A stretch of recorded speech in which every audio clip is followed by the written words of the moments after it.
Honda? Is it a Duke?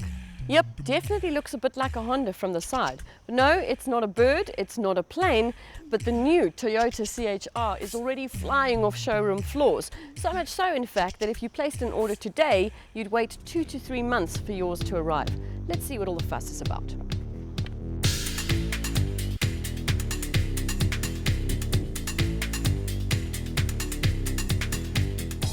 Well, let's start with this. For the first time in South Africa, we've got a Toyota with a turbo. Hurrah!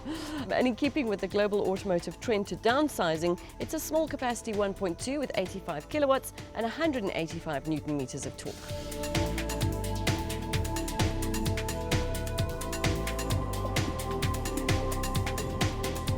It's really peppy and enjoyable to pilot, very responsive to your pedal input and decent at overtaking.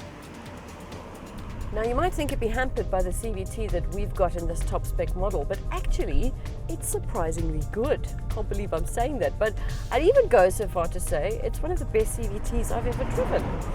Granted, on launch, we've only done a few hundred Ks, and perhaps driving around town for a longer period of time, you might feel differently. But for now, I'm pretty happy.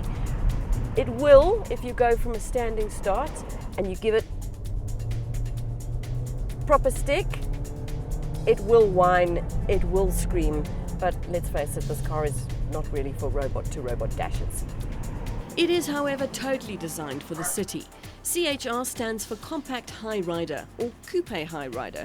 Crosshatch runabout, call it what you will, it fits the surging new bill for compact crossovers.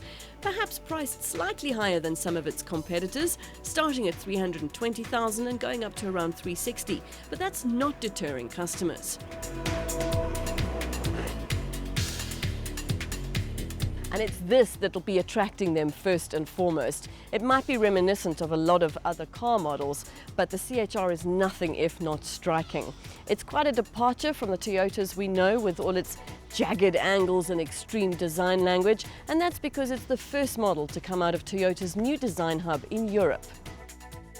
Diamonds are where it's at with the CHR, and if you look closely you'll see the shape all over the car, from the quirky disguised door handles, which are a little bit awkward to operate to be honest, through to interesting integration in the interior.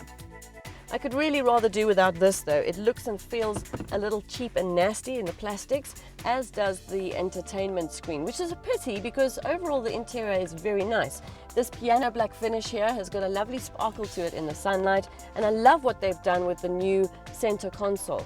Very easy to use, climate control, lovely center tunnel here with lots of storage bits, and the instrument binnacles here are very simple and easy to use. What I love though are the super comfortable seats and this gear stick, which even though it's a CVT, looks like a proper pucker manual. Love it.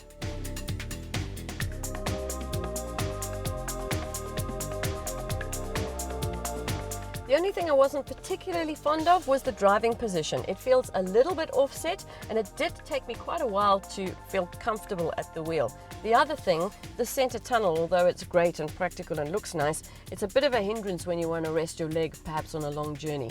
They're not biggies, just something to note. CHR rides on a relatively new platform for Toyota, only seen previously in the new Prius. It's centered around the pillars of design, efficiency, and importantly, dynamics. See, that rear spoiler's not for nothing.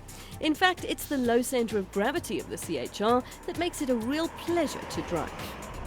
It's not a sports car, so it's not about chucking it into corners, but as an urban daily driver, the CHR is very impressive. It's very quiet, thanks to a lot of work that they did on the sound insulation, very smooth on the road, thanks to good suspension, and the steering is very, very light, but not in a disconnected kind of way. Very cool. Incidentally, it also has a fantastic turning circle.